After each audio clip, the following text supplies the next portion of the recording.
Good afternoon, everyone, and welcome back to our annual conference, Grounded in Data.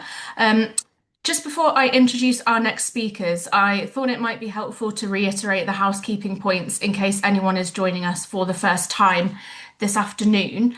So we have closed captions available for this webinar, which you can activate on the menu at the bottom of your Zoom screen and also change the size of those. For question and answer sessions, please use the Q&A function rather than the chat. This is also found at the bottom of your Zoom screen. You may need to click the More button just to get that up. That makes it easier for everyone to see it. And then finally, today's webinar is being recorded, so it will be available for you to watch back, and we'll also be putting it on our YouTube channel in the next week or so. I'm now going to hand over to my colleague Alison, who's chairing the next portion of today. Alison's our TalkStreams program manager, and she will be introducing our afternoon keynote speaker, as well as the following panel discussion. So I will not take any more of your time, Alison. Thank you. Thanks, Becca. Hope you all come back suitably refreshed and looking forward to this next session. Just in case you're wondering why are we sort of taking a swerve into protected landscapes, I was just going to give you a little bit of an introduction before we move to our keynote speaker. So protected landscapes, they differ across the countries of the British Isles a little bit, but essentially it's the national parks and the national landscapes. And those national parks and landscapes contain some amazing rivers, iconic rivers. Of course, for me, the chalk streams flow through many of them. We have waterfalls, glacial rivers, the Norfolk Broads, the New Forest, a huge array of different types of streams and rivers. And what's really clear is we need to manage them at a catchment and landscape scale. So working with protected landscapes is a really important part of what we do. So they occupy, in combination, a really significant part of our landscape. And you probably all are aware that of the need to sort of preserve 30% of the land for biodiversity by 2030. It's a massively ambitious target. And the idea is that the protected landscapes can really help us move towards meeting that target of 30 by 30. And perhaps up to a third of that target could be met by the protected landscapes combined. So with such great potential to deliver large-scale changes, in this session, we want to look at how data can sit at the heart of targeting the actions we need to achieve those really ambitious goals. And we start off with what Becca billed as a not-to-be-missed keynote speaker in Mariana Hotter. And I'll just read a little bit about Marianne's background. She's a broadcaster and anthropologist, and she's also the independent chair of the Protected Landscapes Partnerships, which helps national landscapes, national parks, national trails, and Natural England work more collaboratively and innovatively to secure wilder, greener, and more accessible landscapes and trails for the nation. So she's got a big job there. On top of that, she's also president of the CPRE, Campaign to Protect Rural England. She currently serves on Natural England's Landscape Advisory Panel, is an independent advisor to the Right to Roam campaign, and she's also a proud member of all the elements, a network of individuals and organisations working to diversify the outdoors. So to be honest, I'm amazed that she has time to join us today with all of those roles that she has, but we're really pleased that you've got the time today, Marianne, to talk to us. So I'll hand over to you. Thanks so much. It's an absolute delight to be here. I've had a really fantastic and really thought-provoking morning. I've been writing lots of notes about the conference so far. So thank you so much to the Rivers Trust for inviting me to come and speak to you. I kind of head up in a minute. There's going to be a panel discussion with a lot of other people who are really passionate and knowledgeable about how protected landscapes fit in to this carefully woven fabric of making rivers healthier, better, and as well as more accessible. I want to start with, though, just sharing a kind of a story, basically, and I'm going to share my screen. Here we go. Oh, hang on. Let's do that. Can you see that? Okay. So this is recently I joined a group of school children in Leagrave Park in Luton, and they were attending a photography workshop that was in collaboration with the Chilterns National Landscape and this really fantastic team from Sharp Shots Photo Club, who specialise particularly in teaching outdoor photography workshops to children and young people.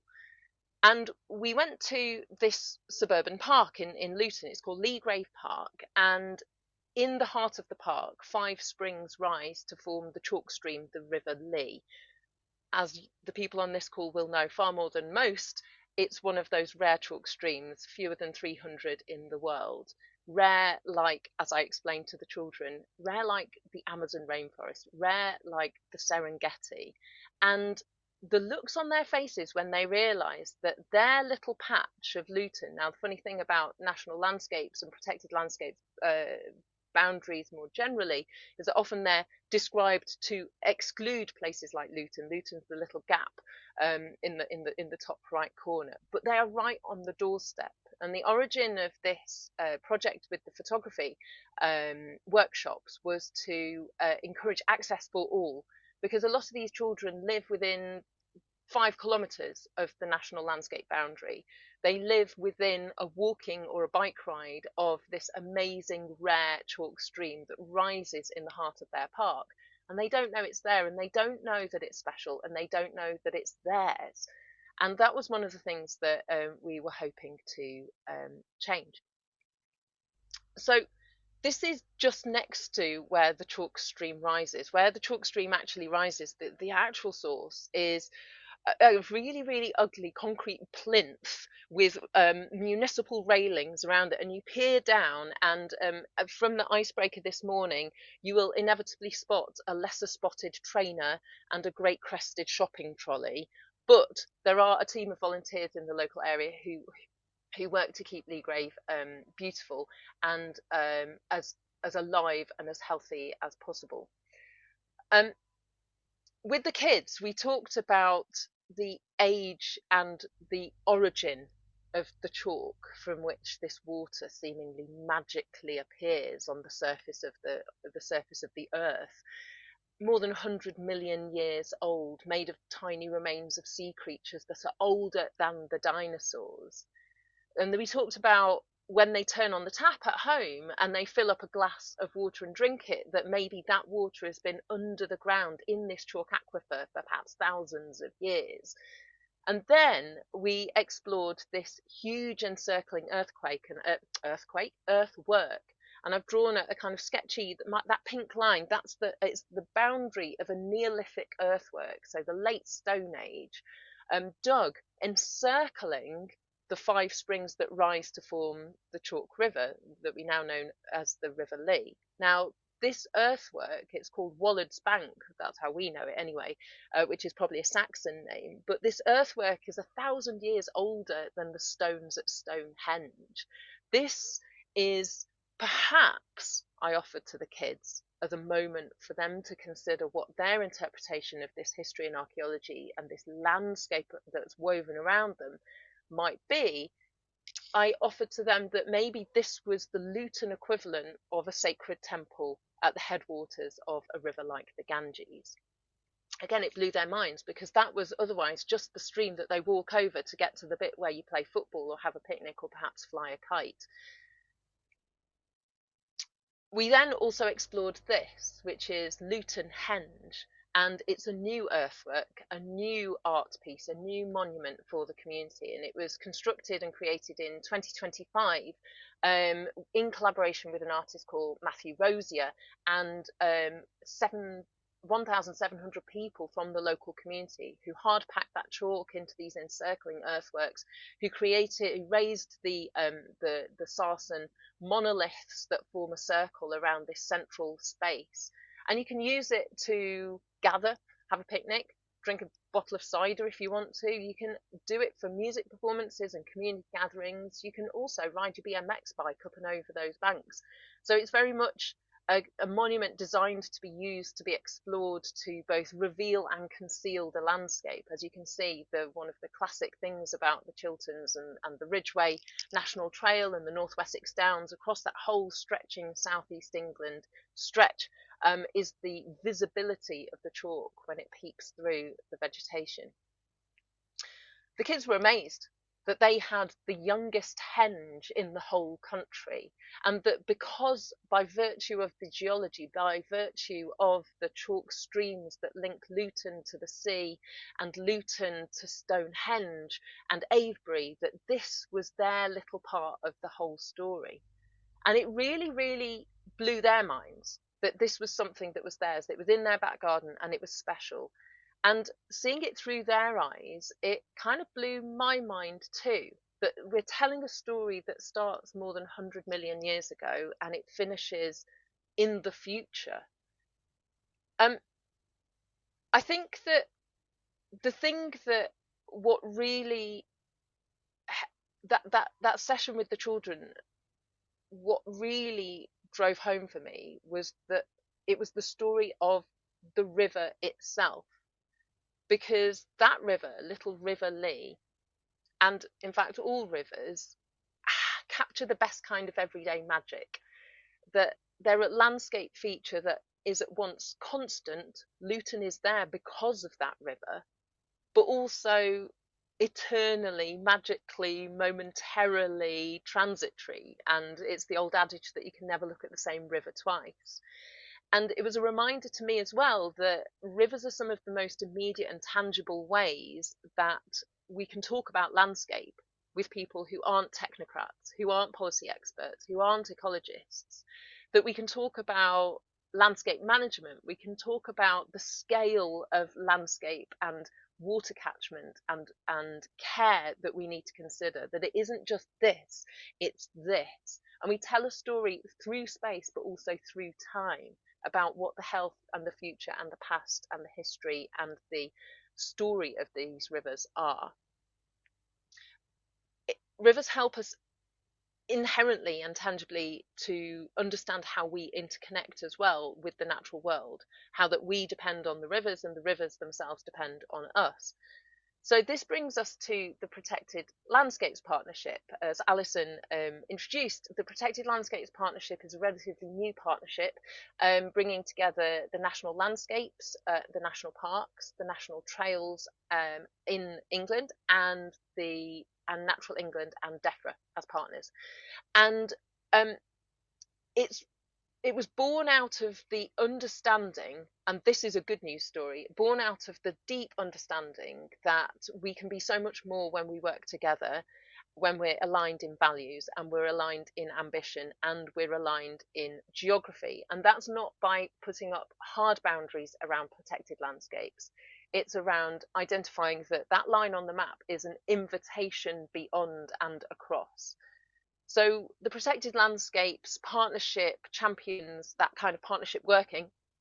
It's in the title, and the fact that these are for the nation. So we need to serve not just the communities and the stakeholders who are directly impacted by protected landscapes, but say that actually protected landscapes impact the whole of the nation in terms of achieving 30 by 30, our environmental targets, climate resilience, flood resilience, natural water management, climate mitigation and adaptation.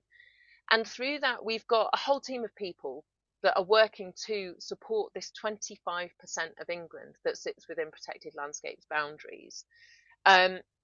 Some of our projects include Big Chalk, which many of you will hear about, and I think it will probably come up in the panel session following me. Stretching right across from the Wash down into Devon. It covers an astonishing 340 odd thousand hectares of land of chalk and limestone, particularly grassland, but also the rivers that sit within those landscapes.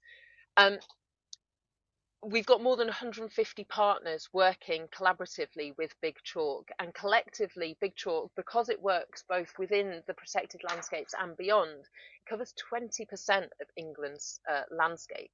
And they're stepping into, the team there, headed up by Dave Hokum, are stepping up into another phase of bringing in funding to support partners in doing that kind of big, ambitious, future-focused work that really makes a difference, because we're looking at catchment scale intervention and collaborative working across farming, across wildlife management, across people's access, across infrastructure, across water abstraction, the works.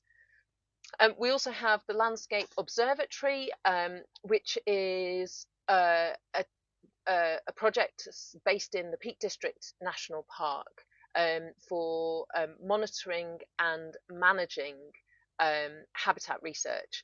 So it's uniting AI mapping, habitat condition monitoring, and adaptive management practices so that we can protect landscapes from impacts of climate change. And it's about the accuracy of data, it's about the usability of data, and it's about bringing together, as has come up in previous conversations, it's about bringing together all those ideas, so all those techniques and expertise and specificities, so that they can work together to deliver at scale and at pace, so that we can right the course of the protected landscapes in terms of being more abundant in nature, having rivers that are by default in healthy condition, so that protected landscapes can be a kind of an abundant wellspring from which healthy nature can spill beyond their boundaries. We also have Coastal Wild Belt, which is a national initiative working with the 245,000 hectares of open access land, so the kilometre inland from the low water mark along all of England's coast is designated as open access land. And the vision for Coastal Wild Belt is holding in equal measure the benefits for people and the benefits for nature. How do we actually do that at a landscape scale, like this vast linear ribbon that encircles our great island nation? How do we make that work for nature, for people, for climate? 10.9 million people live within 5 kilometres of our coast, and so that's an opportunity again for helping people understand the interconnected nature of landscapes, and understanding that the river that starts in Luton ends up out here at the coast and then beyond, and that it helps people look up and out and see that they're both part of a whole, but their local patch makes a massive difference, and therefore they make a massive difference, and their commitment and care and stewardship and love of their local places makes a massive difference. Coastal Wild Belt is running test and trial projects, and the celebrations that will be coming up soon. So more fantastic examples of best practice, piloting, collaborative working, and how to build more. Now, there are, of course, significant challenges. Protected landscapes don't always have the tools to change land management within their own protected landscape boundaries. Funding is, of course, tough, but that's, I think, why there's such an urgency to having the systems and policies in place that fully understand the importance of landscape scale and collaborative management, that collaboration is business as usual. It's not a special project that deserves special funding. It's just what we do. And I think, once again, rivers really help explain that. When you're talking to an urban mayor or a local councillor or a local group of school children or their teachers or grown-ups who make choices about what they think about their local place, rivers tell that story in a way that is so elegant and so honest and so visceral that there is a great strength in talking to you folk being the people who can talk about rivers, because you have a ready-made storytelling companion right with you, flowing alongside. Because the theme of this conference is grounded in data, and of course data is key, but it isn't king, because data doesn't win support, it doesn't win someone caring, it doesn't actually win loyalty. I always think of data as the bones of the skeleton, but then the emotion, the values, community, that's the flesh, that's the beating heart, that's the smile, that's the reason that someone gets up day after day to go and take those water samples, or to do the litter pick, or to observe and monitor and flag issues. It's why people write to their MPs. It's why people watch the TV shows on Channel 4 and are outraged and then demand action and change. So we do need the data, but it's not enough. What we actually also need are the stories and the role models and the space for everyone to be heard and valued. And that is also where protected landscapes can come in, because every time you ask a member of the public, they will tell you that they love our countryside, that they're proud of our national parks and areas of outstanding natural beauty or national landscapes. They're proud of our footpath network. And that is something that we can leverage as well. As much as the rivers tell the story, so do these treasures that are close to the nation's heart. So just to finish, I guess my ambition is that every citizen and every politician understands that protected landscapes are national critical infrastructure, and that they act in such a way that secures the future. But that protected landscapes teams also understand that they need to serve far beyond their boundaries in order to make the case as to why we are valuable and why we matter in the bigger story of the nation. So that the boundaries around protected landscapes are as fuzzy as possible, and the line on the map is not territorial demarcation, but always an invitation to reach further. So I've often previously talked about protected landscapes as kind of reservoirs from which nature, resilient, regenerative abundance can flow out. But actually, after my day spent with these kids at Leagrave Park and at the source of the River Lee, I think probably I should think of them more as well springs, where they're dynamic, they're life-giving, and a little bit magical. Thank you. Thanks, Alison. I love that. I love bringing the wonder and the magic. Having been out on a river yesterday, I can thoroughly vouch for just standing there and just being blown away by being by a beautiful stream and where it can take you to. So many themes in there, Marianne, that just really resonate with what we've been hearing about today.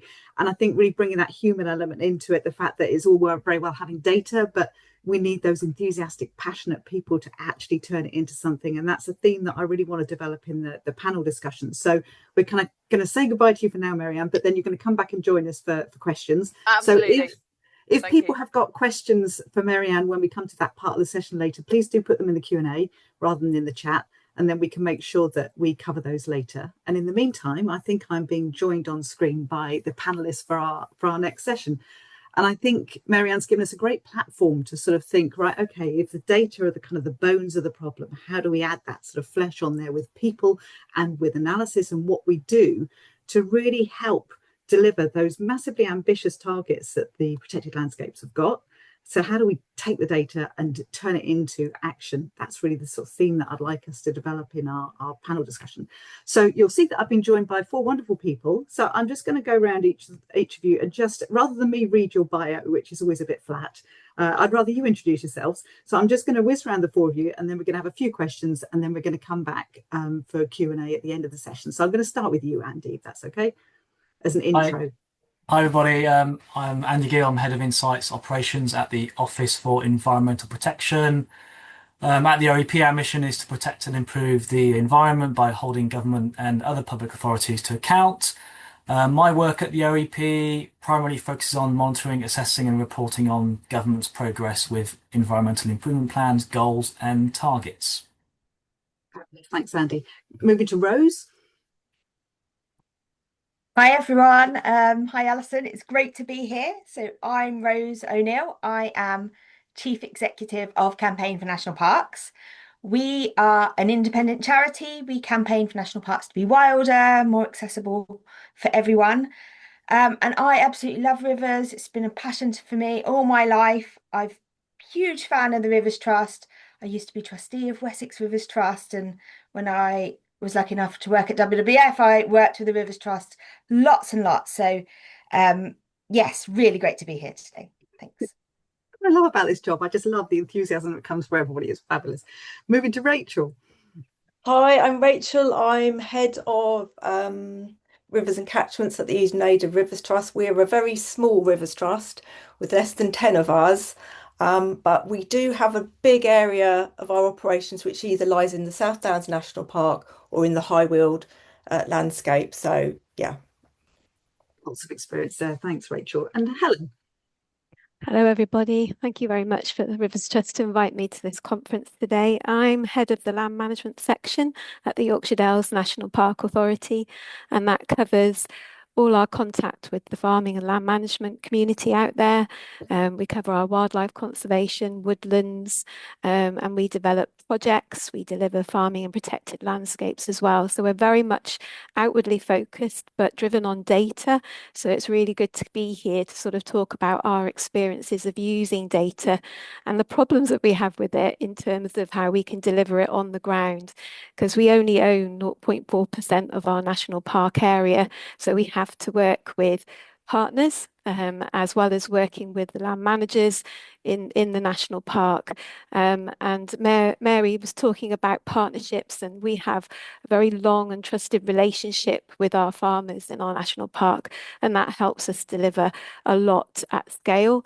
But we do need to work exceptionally more with our Rivers Trust partners as well, and we've had long-standing relationships with them, working in partnership since 2008 on catchment sensitive farming. So it's a real priority for us to get things right for 30 by 30 and the future of national parks as a whole. Certainly, engaging with landowners is a massive part of what we do. And I see in the chat there's a bit of chat about Big Chalk. I have to, as the Cabba Chalk String programme lead, I have to say I work a lot with Big Chalk, and we join up really effectively. They're focusing more on landscape scale things, whereas I tend to focus more on the actual rivers themselves. So joining together, we just get more out of each other by doing that. So it's a really great example of a collaboration. So I was going to start off with our sort of discussion, thinking about some examples of where we're using data to help achieve those sort of bigger scale ambitions. And I wanted to start off by coming to Rose to talk about the Rivers at Risk report. So this was something that was carried out by the Rivers Trust alongside Campaign for National Parks, highlighting the fact that the rivers in national parks aren't really faring any better than the rivers outside of them. And Rose, there was some great data analysis in there, and some ideas about how we might take that data and that analysis and use it in the future. So I wondered if you might just talk us through a little bit about that. Yeah, thanks, Alison. And I think this was a good example of where there was a sort of a bit of the story missing, really, or an evidence availability gap. And we sort of know that, from a sort of rivers perspectives, we've got a huge amount of data, actually. There's loads of data in national data sets like WFD data, sewage data, habitats data, etc. But it wasn't available in a format that the national parks and the national landscapes could easily access, and it wasn't cut to their boundaries. And so when we were looking at the management plans for the different protected landscapes, we were seeing that they were using sort of different ways of talking about rivers, but not necessarily having like a really clear picture of the state of water in each protected landscape. And what was even more so is that DEFRA had developed a protected landscapes outcome framework, which was meant to coordinate all of the data for the partnership that Mary Ann was talking about, but they hadn't included water, which just like absolute just madness. So of course we come to the Rivers Trust, and with the Rivers Trust was able to develop a really good methodology to cut a series of national water data sets to protected landscape, to national parks boundaries, with a sort of consistent methodology. And then we were able to look at each national park in England and in Wales, and collectively and individually, to look at what the situation was, what the state of waters was. So we found that, in many ways, the state of rivers in national parks are faring better than nationally in terms of, they have some of the highest habitat quality. In a lot of cases, these are sort of headwater streams, or sort of in landscapes that have been less they have been managed by man, but perhaps less than urban areas. So there was some good news there. But perhaps the most surprising thing that I found, or I thought when I looked at the data, was that when we compared the sewage spills from sewage treatment works inside national parks to those outside national parks, it was the sewage spills in national parks that were twice as high compared to the rest of the country. And then when you looked at particular national parks like the South Downs, the New Forest, the Broads, Dartmoor, places that you think might be pristine, the sewage overflows were 3 times as high as the national average. And it's sort of one of those things where the public might expect these places to be like pristine, but actually the standards, the regulatory standards, aren't as strong. And that's partly because they're small rural works, they don't meet the minimum criteria for Urban Wastewater Treatment Directive, and they have loads of tourist tourists coming in, which aren't necessarily thought about. So that was an example where our report has been able to sort of highlight some issues that have then been taken sort of more seriously by DEFRA and Ofwat. And we've been talking to them about how, with the new water bill and the regional planning, how we can better sort of get these sort of discrepancies and regulatory drivers built into the system so they're not overlooked in future. No, that's really interesting. So it's all about taking the data and actually using it to try and shape policy, and again coming back to the people who care about things to make the noise to try and change things for the future. So yeah, it's a really good project, and I'm really pleased to see Becca's put the link to it in the chat there for anybody who wants to have a look at it and know any more. So going across to you, Helen, next, if that's okay. We were hearing, I joined the call this morning, we were hearing from Lucy about Lucy Hyde about how data were being used to shape nature-based solutions in Yorkshire Dales. I don't know whether you heard that one at all, but just wondering what experience that you've got within your area of using data to help shape better management or better practices within your area. Hi, yeah, thank you. I suppose, well, unfortunately I wasn't able to listen in this morning, so apologies to Lucy for not catching what she was talking about. But from our perspective, data is key.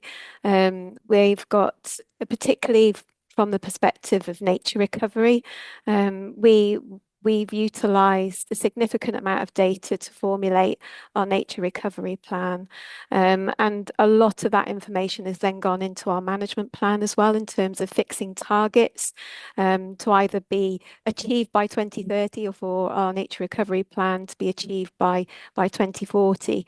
And we were lucky enough to have staff in place that could actually look at this data, analyse it properly, cookie cut it to our national park boundary as well, so that we could really drill down and see what our baseline was.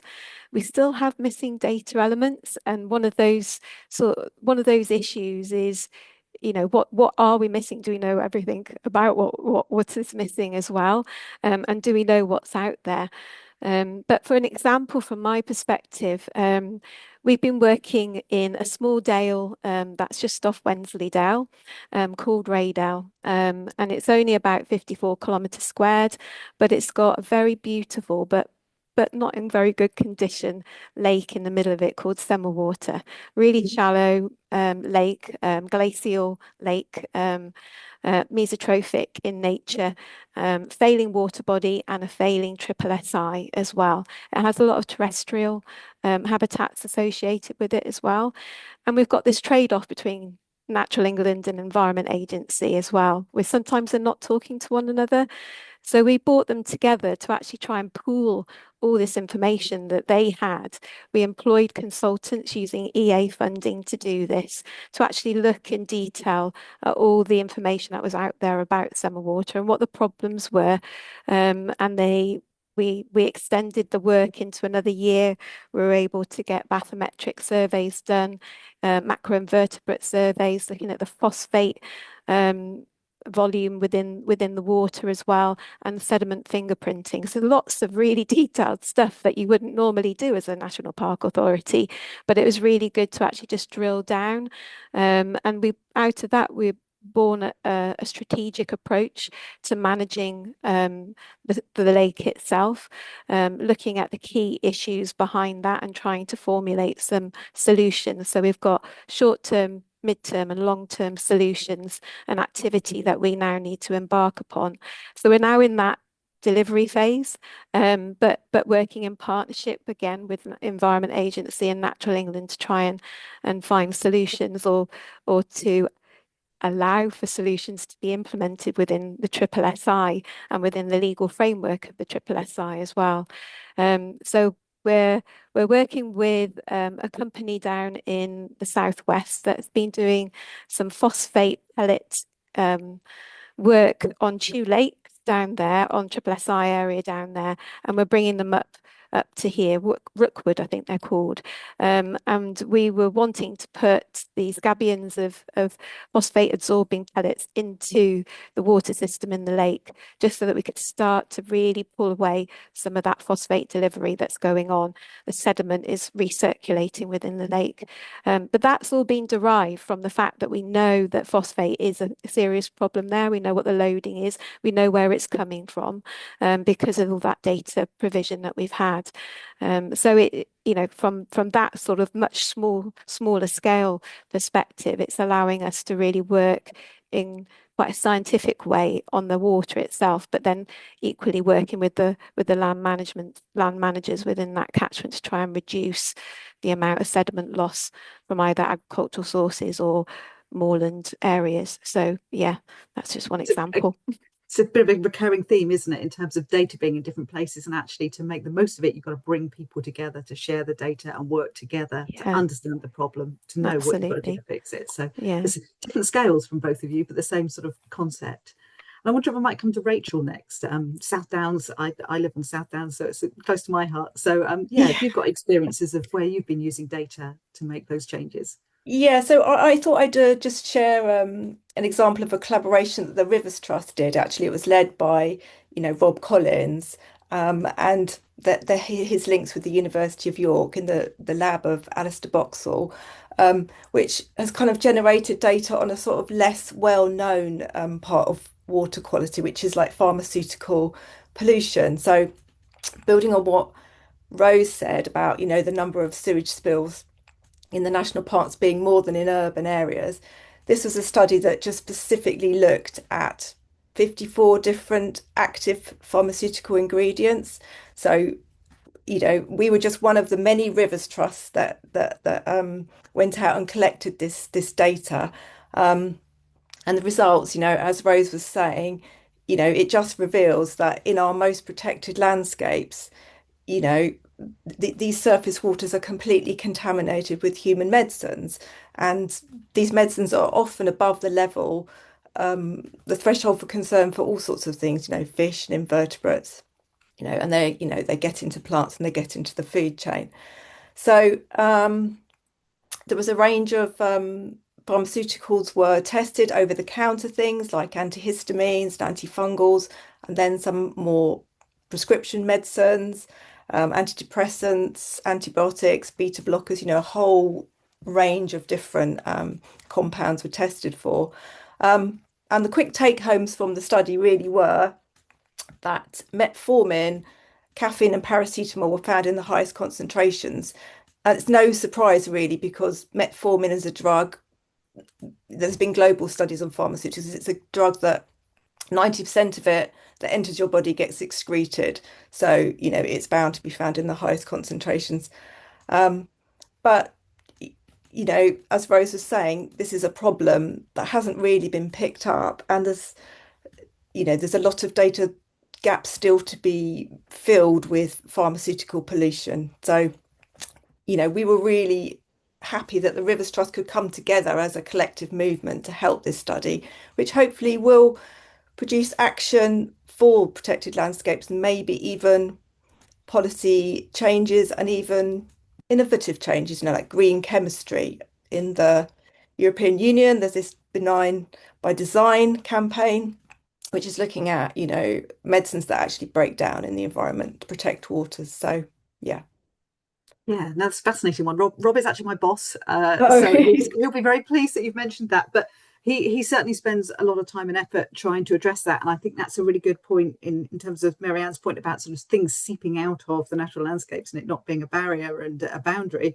And I think that bringing together of people so that we can act together to try and change things is a really powerful one. And that's why, Andy, I've left you till last, because I think that's something that the OEP are really strong on, is taking that data and evidence to help shape future policy and track how we're getting on with the big high level targets that we've been assigned. So Andy, maybe you'd like to give a few reflections on that. Yeah, thank you, Alison. There's really interesting insights there on how collecting data or using data better can lead to improved delivery action on the ground. We've we haven't specifically been looking at monitoring protected landscapes in our reports over the last few years, but we have been looking at um, how government is progressing against 30 by 30 commitments. So there's two international commitments, often coined as the 30 by 30. One is around protecting 30% of land and seas. And the other one is more around enabling effective restoration in those areas. And they're actually two separate commitments. So technically they do overlap. So there's more than 30 by 30 scope in there. Um, I mean, we've assessed, so we assess as the OEP progress against those targets in England and Northern Ireland, and we've assessed general progress against those commitments to be limited over the last few years. So there's been limited progress across some driving action there, and many things are still kind of a scoping, piloting phase, trying to understand what's going on, trying to bring data together to prioritize rather than enabling action. And considering that, the targets are very close now, very proximate. That makes I think achieving them quite challenging. And when we look at the prospects of meeting those two targets, we do assess them to be largely off track at the moment. But we do think protected landscapes do have a significant role to play in this. And Alison, I'd hope that they can play more than a 10%, a third part in achieving that target, considering the expansiveness of protected landscapes and how they connect to other areas. A big chalk showed that quite well, how it kind of connects different areas together. Yeah, I'd really hope that there's good opportunities there um, to to enable them to do more than a third their of that target, which would be kind of proportionate to their kind of their area across England. Apologize, I read that somewhere this morning and I've already forgotten where I read it. So Yeah. I'll just have to check It's not very much. if It's not that's very that. much. That was my initial thought when I read it, and there's more scope there. I think it was probably down to how you define securing, because of course it's got to be secured in long Yes. term and things, and so it's not easy. Yeah, okay, that's really helpful. Thanks, Andy. And are there examples of where having data has really helped you think sort of shape policy or push government in a slightly different direction from your work, Andy? Because I know that's a lot of what you do. Yeah. So a lot of our focus has been on actually achieving two Environment Act targets. So there's a target to halt the decline in species abundance also by 2030. And there's also a longer term target to increase abundance by 2042. So a lot of the work in the OP kind of focuses on those. Those are seen as kind of useful overarching targets to understand how everything is kind of combining together, stacking up to achieve nature recovery. And actually having access to pretty good biodiversity species data has given us a lot of insights into the prospects of achieving those targets. And we've been working with the RSPB and other stakeholders and government bodies to understand the prospects of meeting those targets, and having access to that useful data, that granularity of data at national and local scale has been really helpful. And I think that data we've used that nationally to understand improvements to the national targets, but because that data is actually spatially explicit, there is scope to be able to use that in protected landscapes as well. And that's one of the things I see missing at the moment in some of the protected landscapes plans or in the target and outcomes framework that's been developed by DEFRA, in how all these things stack up and support delivery towards the species abundance targets. We've actually ran a little pilot, just a pilot, so we're guilty of that as well. But we ran a little pilot earlier in the year, and we looked at how you could apply the national species abundance data to certain protected landscapes, and we're aiming to kind of look at them more widely as well. So I think that's something I think really important that needs to be done moving forwards, as this is one of the this is the key target in the Environment Act and in the EIPs as well. Yeah, okay, so that's a really important point, isn't it, about having the data to be able to tell us how we're tracking towards delivering and achieving those targets. So using data in lots of different places and where where and which like protected landscape should be doing what together to prioritize at a national scale. Yeah, so there's some really sort of common themes coming through in all of that, isn't there, about sharing data, collaborating, having the right data to track progress against things and to try and shape policy. So some of those more strategic sort of big ambitions. Just really quickly before we move to the questions part of the session.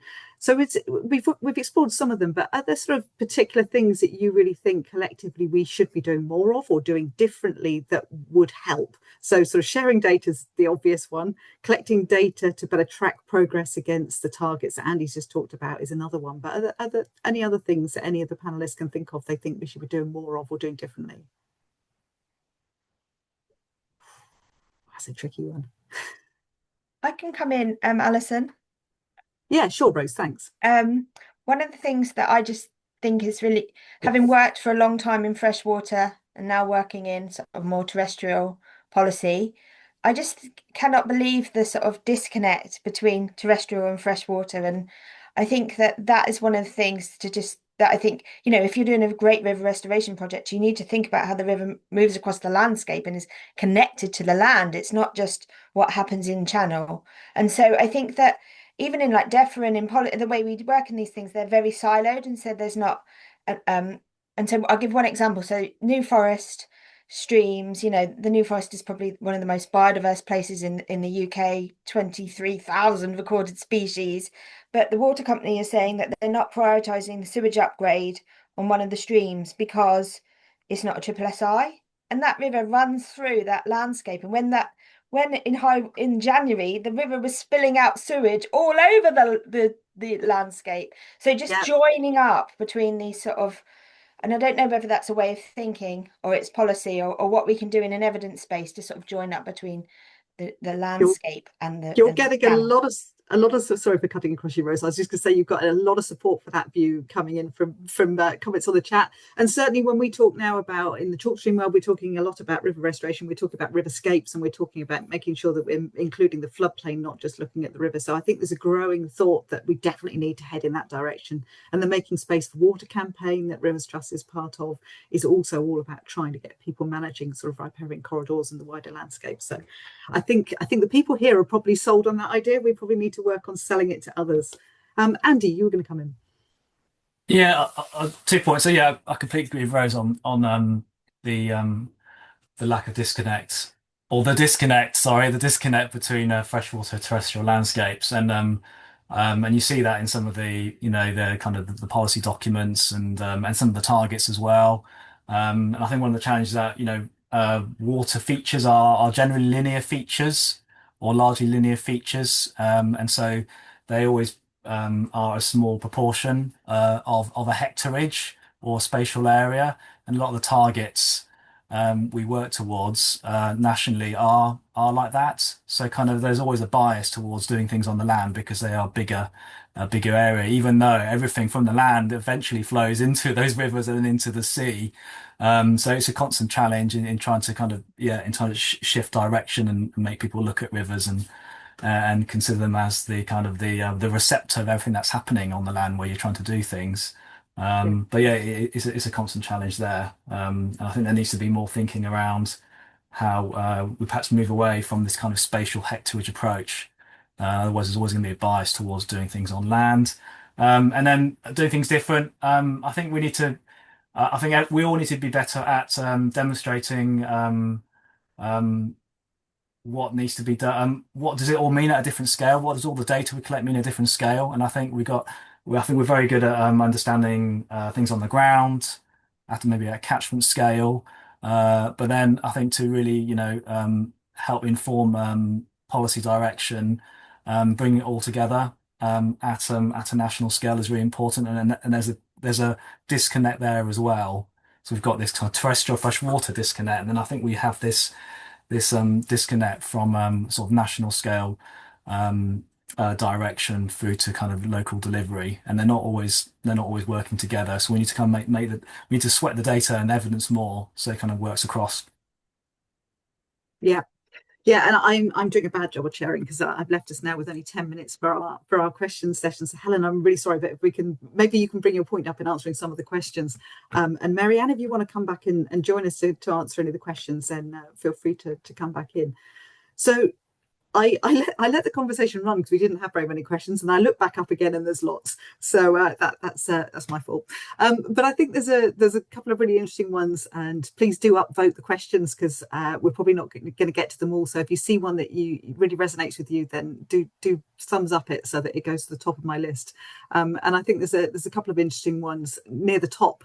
And I think one I'm going to pick, and I'm maybe going to throw in your direction, Helen, is about the point you made about working with landowners. So this question from somebody: it can feel frustrating to work in protected landscapes with the inability to undertake change if a landowner says no. If there could be one policy that would give organisations more teeth to improve rivers, what would you choose? I'm not going to force you into necessarily saying that, but is there something you'd like to say about working with landowners when perhaps they don't want to work with you? Yeah, I was looking at that question and working out what policy would be the right one to actually sort of utilize, but I think it's challenging to utilize a policy just to sort of be the stick. I mean, it goes back to this previous question about what's missing. I think we've got a lot of data. It's the translation of that data to the person that's on the ground that's required. And I think you need these trusted advisors in those catchments, whoever they may be, whoever organisation they may be. It's that trusted, connected person to that land manager that can then help, just get them to understand the implications. I think the push for furthering groups of farmers to work together at a catchment scale is a really good thing to do. It's just really challenging to achieve it and achieve it coherently across that catchment, so that you can actually get a complete buy-in from all the people that are working within that catchment. But again, it sort of goes back to, not all national parks have a farm conservation advice service like we do, but it's something that we really excel at, and others are replicating. And I know the Rivers Trusts have built their farm advisors as well, and that's critical because there's nobody else out there that can give unbiased information to those land managers in a way that helps them understand what they could try and achieve. So long and short, I don't think the policy way forward is the right way. I think having somebody on the ground that understands the catchment, understands the farmer's point of view, and can look at solutions is what's needed, really.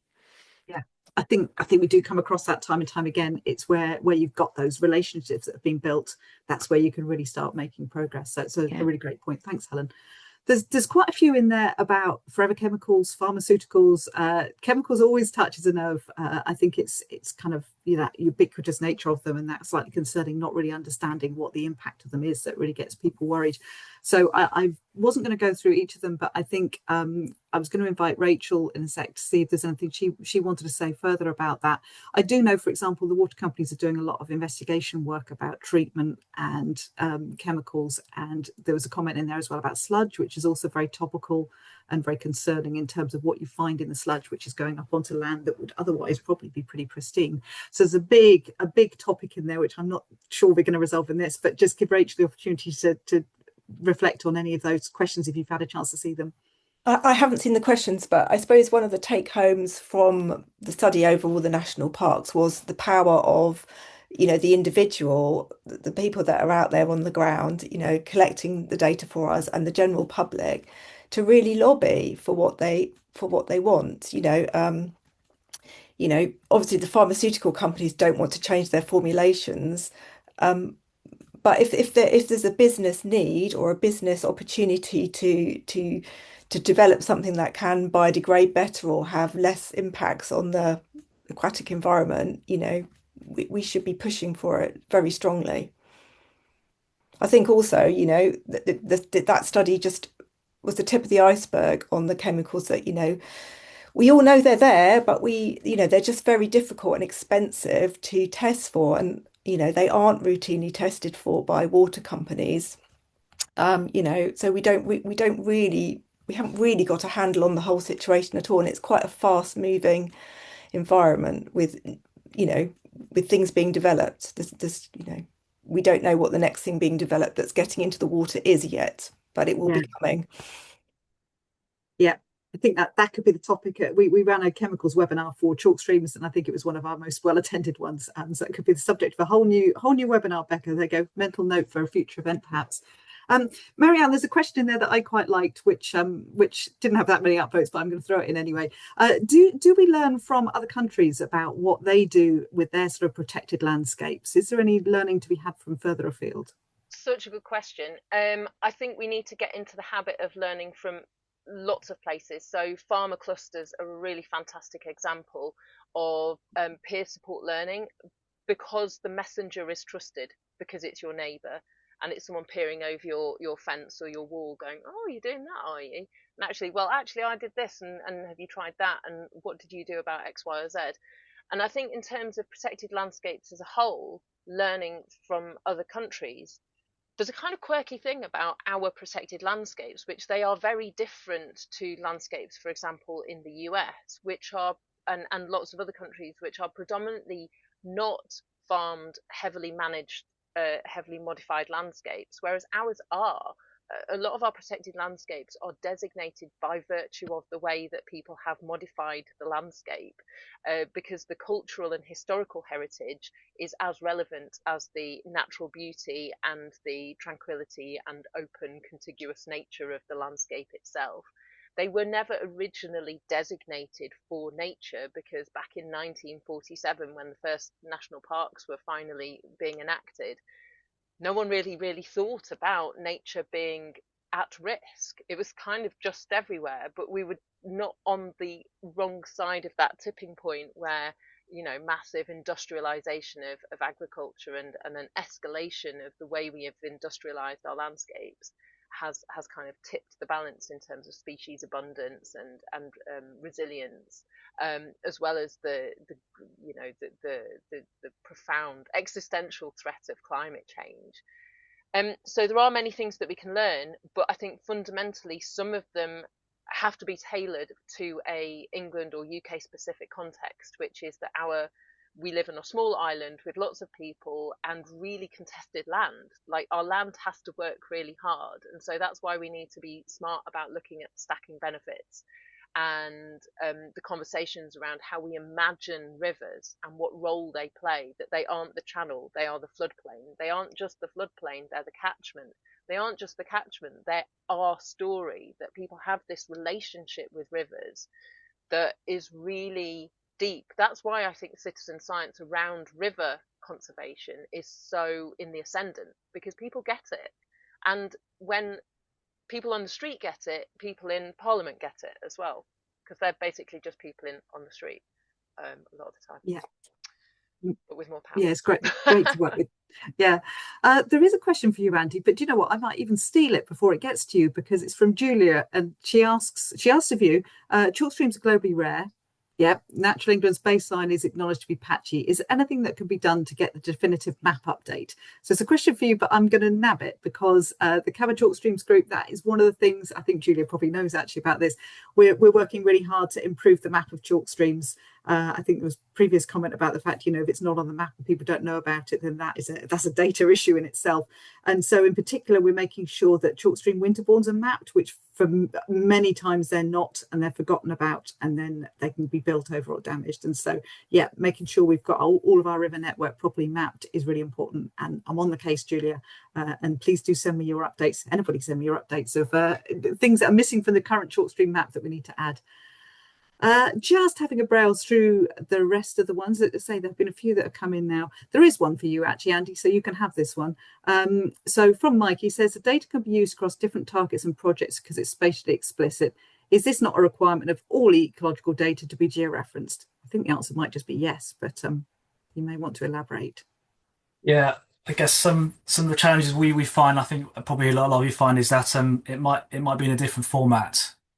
So it's difficult to bring together. And we completed a review of LNRS's last year, local nature recovery strategy. So 48 responsible authorities had to collate data, and they all ended up doing it in a different way, more or less. Which means now actually the task of pulling it all together to understand what it means at a national scale is really difficult, and also takes time. And like I said before, we've got these targets coming up. We've got 30 by 30, halt the decline in species abundance by 2030. And so actually that's the kind of the key thing that is a barrier at the moment to making spatial data available and accessible for everybody to use. Yeah, that's a big challenge to solve, isn't it? Sorry, Marianne, did you want to come in there?